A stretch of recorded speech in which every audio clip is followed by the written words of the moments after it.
नमस्कार विद्यार्थी मित्रांनो, स्वागत आहे तुमचं माझ्या यूट्यूब चॅनलवरती.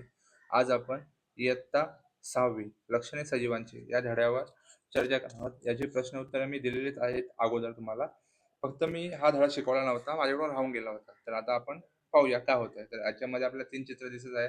एक पहिलं कुत्र्याचं लहान पिल्लू होतं, ते आता मोठं झालंय. आता त्याचा एक मुलगा आहे, तो पण मोठा झालेला आहे आणि तो आता त्या कुत्र्यासोबत खेळतोय आणि तो कुत्रा अजून मोठा होत चाललेला आहे. तर हे काय होतं, तर ही आहे वाढ, सजीवांची वाढ. हा आहे आमचा मोती. 2 वर्षापूर्वी घरी आणला होता. तेव्हा होते छोटे पिल्लू. नीट उभे राहता येत नव्हते. त्यावेळी थाली दिलेले दूध तो प्यायचा. खूप वेळ झोप काढायचा. म्हणजे पहिला कुत्रा होता तो पहिला झोपूनच राहायचा. खूप छोटा पिल्लू होता. त्याच्यामुळं त्याला नीट उभं पण राहत नव्हतं. आता मोती मोठा झालाय. चेंडू दूर फेकला की धावत जातो. चेंडू तोंडात धरून परत आणून देतो. बिस्किट वर उंचवलं तरी उडी मारून पकडतो. फिरायला नेले की तोच आम्हाला ओढत नेतो. मोती मोठा झाला, पण त्याच्या वेळचा पट्टा, साखळी, त्यावेळचे खेळणे सगळे होते तेवढेच राहिले. मोतीप्रमाणे ते मोठे झाले नाही. असे का झाले? तर मोतीला आणलेले आपण खेळणी, पट्टा, साखळी ते सगळे त्यांची साईज, त्यांची वाढ झालीच नाही. ते एवढे झाले. मग मोती मोठा झाला. तर असे का झाले? तरी आपण बघूया का झाले असे. आता चित्रामध्ये गोष्टी दिसत आहेत. त्यापैकी कोणाला अन्नाची गरज असते, मोठ्या होत नाहीत. अशा गोष्टी दाखवल्यात. दोन्ही स्वतंत्र आहेत करा. आता मडके मोठे होणार नाही, ट्रॅक्टर मोठा होणार नाही, बैलगाडी मोठी होणार नाही, बादली, कुदळ, चिरपी हे मोठं होणार नाही. यांना अन्नाची गरज नाही. पण माणूस, बकरी, कोंबडी, कोंबडीचे पिल्लू, कोंबडा, बैल हे मोठे होते. त्यांना अन्नाची गरज आहे. आता शाळेजवळ किंवा घराच्या आसपास असलेल्या मोठ्या वृक्षाजवळ जा. तेथे दिसणाऱ्या लहान मोठ्या सजीवांची यादी करा. त्या वृक्षांचा बुंदा, फांद्या, पाने, फुले यांच्याकडे बारकाईने पहा. बुंध्यावरील खडबडीत सालीच्या भेगांमध्ये, झाडाखालच्या जमिनीवर, त्या खालील मातीमध्ये कोणकोणते सजीव दिसले? पानांवर, झाडाखाली, पानांच्या पाचोळ्यात काही सजीव आहेत आहेत आहेत का तेही पहा. तर आपण झाडाजवळ गेलो, तिथे कोणकोणते सजीव राहतात, कुठले पक्षी राहतात, या सगळ्यांची माहिती घ्यायची. झाडाचा बुंदा म्हणजे झाडाचं खोड, झाडाचं मूळ कसे आहेत, झाडाची पानं, झाडावर कोणती फुलं आहेत, ते सगळं आपल्याला बारकाईने बघायचं आहे. तुमच्या मित्राने केलेल्या निरीक्षणाच्या याद्या पहा. त्यातूनच एकत्र यादी तयार करा. या यादीत झाडाखाली उगवलेलं गवत, लहान रोपटी यांची नावे आहेत. यांची नावे तुम्हाला माहिती आहेत हे बघायचं आपल्याला. काही सजीव दूर अंतरावर दिसतील एवढे मोठे असतात. काही खूपच लहान असतात. काही नुसतं डोळ्याने दिसणार नाही एवढे लहान सूक्ष्म असतात. लहान सजीव असो की मोठा, प्रत्येक सजीवाला हवा, पाणी, पाण्याची गरज असते. अन्नापासून त्यांना ऊर्जा मिळते. अन्नामुळे त्यांची वाढही होते. आता आपल्याला कशाची गरज आहे? प्रत्येक सजीवाला कशाची गरज आहे? तर हवा, अन्न, पाण्याची गरज आहे प्रत्येक सजीवाला. अन्नापासून आपल्याला ऊर्जा मिळते. अन्नामुळे आपल्याला वाढ होते. वाढ आणि विकास. सजीवांची वाढ म्हणजे शरीराच्या आकारात, उंचीत तसेच वजनात होणारी वाढ होय. बाळ मोठे होते तेव्हा रांगते, उभे राहणे, चालणे, उड्या मारणे अशी कौशल्य शिकते. सजीवांच्या शरीरात, बुद्धीत, कार्यक्षमतेत, कौशल्यामध्ये होणारी वृद्धी म्हणजे विकास होय. आपल्याला आपल्या शरीरामध्ये कार्यक्षमता येते, बुद्धी वाढते, आपली कौशल्यांमध्ये वृद्धी होते. याला आपण विकास बोलतो. सर्व सजीवांची वाढ होत असली तरी प्राण्यांची वाढ ठराविक कालावधीपर्यंत होत असते. वनस्पतींची वाढ मात्र जिवंत असेपर्यंत होत राहणे. प्राण्यांच्या सर्व अवयवांमध्ये वाढ होताना दिसते तसेच, परंतु वनस्पतींमध्ये काही अवयवांची वाढ आयुष्यभर होते. उदाहरणार्थ बुंद्याचा घेर, फांद्यांची लांबी, मुळांची लांबी इत्यादी. तर काही अवयवांची वाढ मात्र मर्यादित कालावधीत होते. उदाहरणार्थ पानाच्या आकारात होणारी वाढ. झाडाची पानं पहिले लहान झाड असतं, पण नंतर ती मोठे होतात. पिंपळ, वड, बांबू, आंबा या झाडांच्या वाढीत कोणता फरक दिसून येतो त्याची माहिती मिळवा. तर वड, पिंपळ ही झाडं मोठी होतात, पण बांबू पहिले 5 वर्ष मोठा होत नाही. तो टाइम घेतो. जसं 5 वर्ष होतात तशी त्याची वाढ एकदम होत जाते. वनस्पती प्रकाश संश्लेषणाद्वारे स्वतःचे अन्न तयार करतात. प्राणी अन्नासाठी इतर प्राणी व वनस्पतीवर अवलंबून असतात. अन्नग्रहण आणि त्यामुळे होणारी सजीवांची वाढ हे सजीवांचे लक्षण आहे. वनस्पती प्रकाश संश्लेषण म्हणजे वनस्पती स्वतःचं अन्न स्वतः तयार करतात. पण प्राणी मात्र काय करतात? अन्नासाठी इतर प्राण्यांवर किंवा वनस्पतीवर अवलंबून असतात. अन्नग्रहण व त्यामुळे होणारी सजीवांची वाढ हे सजीवांचे लक्षण. सजीवांचं लक्षण काय? तर अन्नग्रहण म्हणजे आपण जे खातो त्याला अन्नग्रहण बोलतात आणि त्याच्यामुळे आपली जी वाढ होते त्याला सजीवांचे लक्षण म्हणतात. आता तर काय होईल? जर झाडाच्या फांदीला मधमाशांच्या मोठे पोळे आहे, काही मुलांनी झाडाखाली शेकोटी पेटवली, तर काय होईल? मधमाशा आहेत त्या तिथून उडून जातील, त्या तापट होतील, आपल्यावर हमला किंवा अटॅक करू शकतात. कोंबड्या व त्यांची पिल्ले दाणे टिपत आहेत, तिथे जवळपास मांजर किंवा साप आले. जर कोंबडी आणि पिल्ले दाणे खात आहेत म्हणजे त्यांचं जेवण करत आहेत, तेव्हा जवळपास मांजर किंवा साप आला तर ती कोंबडी काय होईल? स्वतःला सुरक्षित ठेवेल आणि सापावरती अटॅक करेल. कोरड्या मातीच्या ढिगावर बाजूला थोडे पाणी टाकले. जिवंत गांडूळ ओलसर माती कडेला कोरड्या मातीवर ठेवले तर काय होईल, की गांडूळ नेहमी ओली माती शोधते. इमारतीजवळ मैदानात तारावर बरीच कबुतर आहेत. ते अचानक फटाक्याचा मोठा आवाज झाला. त्याच्यामुळे फटाक्याचा जोरात आवाज झाला म्हणजे वायर चिकटली म्हणून ती ट्रान्सफॉर्मर आहे तिथे एखादा स्फोट झाला असेल. पाण्यात ठेवलेल्या लहान मुलाला भूक लागली किंवा त्याचे कपडे ओले झाले, कपडे ओले झाले त्याला ओलसरपणा झाला आणि ते रडायला लागेल. कमळाच्या कळ्या रात्री मिटलेल्या होत्या. सूर्यग्रहणानंतर कळ्यावर ऊन पडले. मग त्या कमळाच्या कळ्या काय करतात, सकाळ झाल्यावर ते उघडतात. सूर्य मावळला. अनेक पक्षी घरट्यांकडे परत आले. रात्रभर झाडांवर शांत झोपले. पहाट झाली. पूर्व दिशेच्या क्षितिजावर लालसर उजेड दिसू लागला. तर काय होईल, सर्व पक्षी घरट्यातून अन्न शोधण्यासाठी विविध ठिकाणी जातील. चेतना क्षमता. आता पाहूया चेतना क्षमता. आपल्या परिसरात अनेक प्राण्यांचे वेगवेगळ्या प्रसंगी वागणे आपण पाहिले आहे. माशी, डास यासारखे लहान कीटक असो, मोठे प्राणी सगळ्यांच्या भोवतालची परिस्थिती, घटना यांची जाण असते. उजेड, अंधार, ओलावा यानुसार गांडलांची जागा बदलणे, धोका जाणवतो प्राण्यांचे वागणे, अशा अनेक निरीक्षणातून परिस्थितीची झालेली जाण, प्राण्यांचे त्यानुसार वागणे.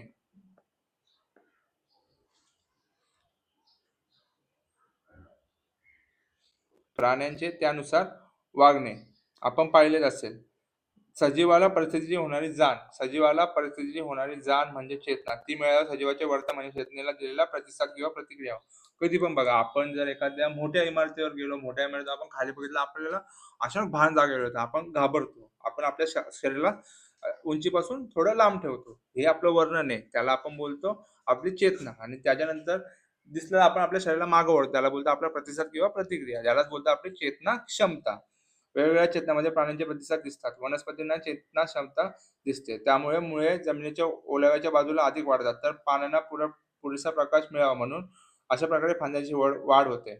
त्याशिवाय हवामानाचे बदल, तापमान, आघात यांची सुद्धा वनस्पतींना जाणीव होत असते. तर झाडांची वाढ कधी पण बघितली असेल तर ज्या ठिकाणी ओली माती त्याकडे झाडाची मुळं वाढत जातात आणि जिकडे सूर्यप्रकाश आहे तिकडे झाडाची पानं वाढत जातात.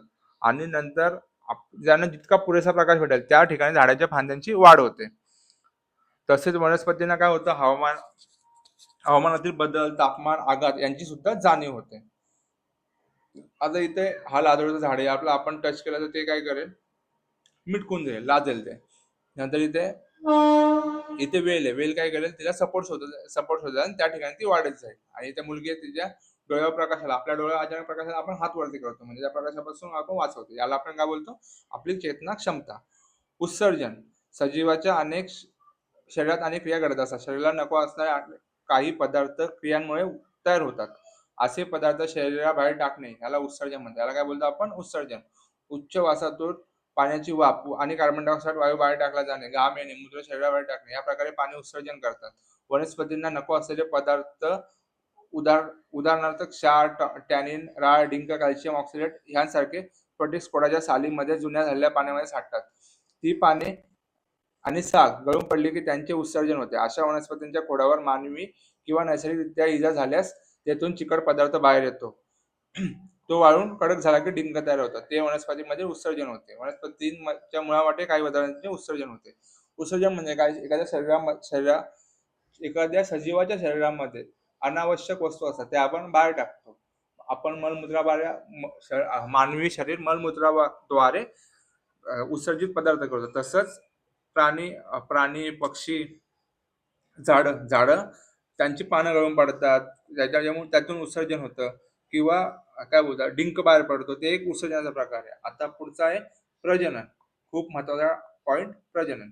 प्रत्येक सजीव स्वतःसारखे आणखी सजीव निर्माण करतो, त्याला आपण प्रजनन म्हणतो. जनन म्हणजे जन्माला घालणे. काही प्राणी अंडी घालतात, त्यांची पिल्ले जन्माला येतात. काही प्राण्यांच्या माद्या पिल्लांना जन्म देतात. शरीराच्या काही भागांचे तुकडे झाले तर त्यातील प्रत्येक तुकड्यापासून संपूर्ण शरीर तयार होणारे काही सजीव असतात. आता कोंबडी अंडी देते, काही प्राणी कुत्रा म्हणजे कुत्र्याची जी मादी असते ती पिल्लाला जन्म देते. काही सजीवांच्या शरीराचे तुकडे होतात, त्यातून नवीन जीव तयार होतो. अशा प्रकारे प्रजनन होत असतं.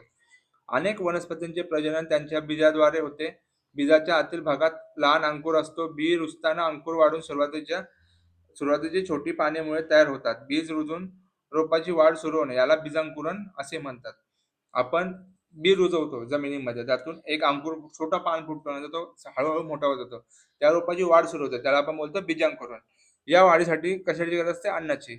अन्नाचा साठा बी मध्ये असतो. वाल, हरभरा, घेवडा यासारख्या विजातीय डाळीसारखे दिसणारे दोन समान भाग म्हणजे अन्नसाठाच असतो. गहू, ज्वारी अशा बीजांमध्ये अन्नसाठा असतो. आता हे बीजांकडून पहिला बी टाकला, बीला थोडा मूळ आला, मूळ बाहेर निघायला लागला, त्या मुळातून एक टोक खाली जाईल, एक टोक वरती येईल, मग त्यातून एक वरती रोप तयार होईल, मग रोप मोठा होत जाईल हळूहळू आणि जी मुळ आहे ती पण खाली खाली होत जाते. मोड येणे बीजांकडून ही वनस्पतीची वाढीची सुरुवात असते. बीजांकडून आणि नंतर वनस्पतीची सतत वाढ यासाठी प्रकाश, ओलावा, आजूबाजूला थोडी खेळती हवा आवश्यक असतात. हरभरा, मटकी, मूग यांना मोड यावेत यासाठी घरी काय करतात तर याचे निरीक्षण करा, माहिती मिळवा. गुलाब, मोगरा अशा वनस्पतींची रोपे कशी तयार करतात याची माहिती मिळवा. आता ही रोपं कशी तयार करायची याची आपल्याला माहिती मिळवायची. आता समुद्र किनारी गेला हा कासव आहे. अनेक ठिकाणी समुद्राच्या खूप अंतरापर्यंत वाळू असते. कोकणातील काही सागर किनाऱ्यावर वाळूमध्ये डिसेंबर ते मार्च महिन्यात समुद्र कासवे अंडी घालतात. ऑलिव्ह रिडले या सागरी जातीतील कासवे हळी दुर्मिळ झाली आहेत. त्यांची मादी समुद्र किनाऱ्यावर वाळूमध्ये खड्डा करून अंडी घालते. उगवत्या सूर्याचा प्रकाश किनाऱ्यावर पडेल अशा परिसरात ती अंडी घातलेली असतात. अंड्यात पिल्लांची वाढ झाल्यावर अंडी फोडून पिल्ले बाहेर येतात. पहाटेच्या सुमारास जवळपास एकाच वेळी शेकडो अंड्यातून पिल्ले बाहेर येतात. ही पिल्ले थोड्याच वेळात समुद्राच्या पाण्यात जाणे जरुरीचे असते. तसे झाल्यानंतर पिल्ले मरून जातात. पहाटेच्या वेळी शेकडो अंडी एकाच सुमारास फुटणे आश्चर्याचे आहे. सूर्य उगवण्याआधी काही वेळापूर्वी आकाश तांबूस दिसतो. समुद्राच्या पृष्ठभागावर दिसलेला पडलेला पृष्ठभाग जमिनीच्या तुलनेने अधिक उजेड दिसू लागतो. अंड्यातून बाहेर येणे पडल्यावर प्रत्येक पिल्लू प्रकाशाच्या दिशेने भराभर चालू लागते, पाण्यात जाते. किनाऱ्याच्या जवळपास रस्ते झाल्यानंतर विजेचे दिवे लागले. तेव्हापासून अंड्यातून बाहेर आलेले पिल्ले दिव्याच्या प्रकाशाकडे समाजापासून दूर जाऊ लागले. हे लक्षात आल्यापासून गावकरी कासव जन्माच्या काळात समुद्र किनाऱ्याच्या आसपासचे दिवे बंद करतात. ही कासवाची पिल्ले आहेत.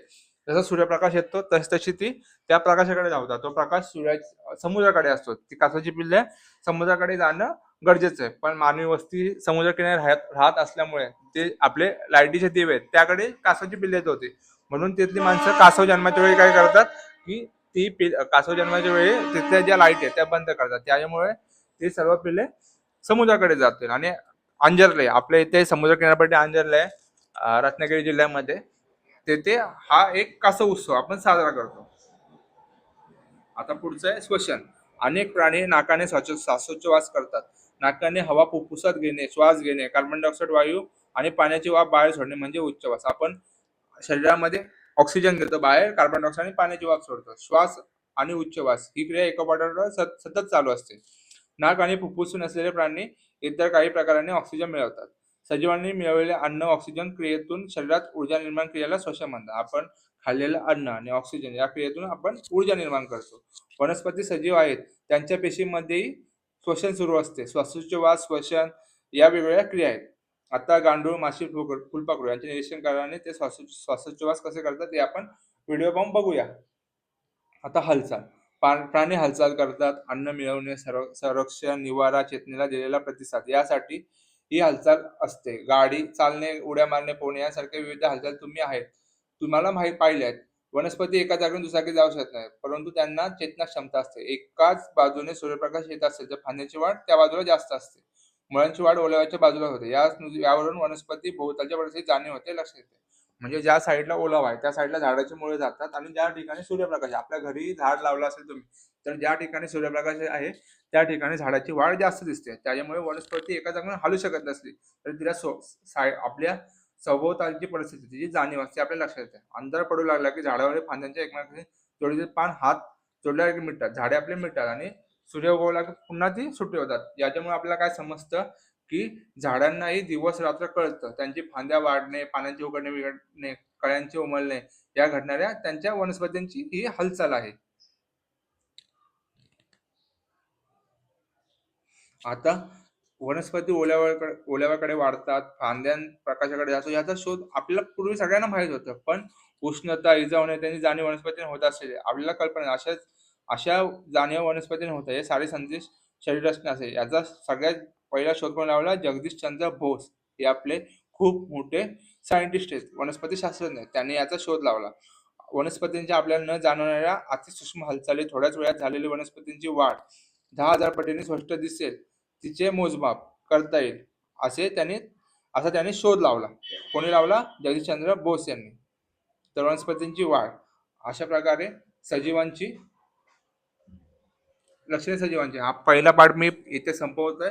आता बाकीचा पार्ट आपण पुढच्या पार्टमध्ये बघूया. धन्यवाद.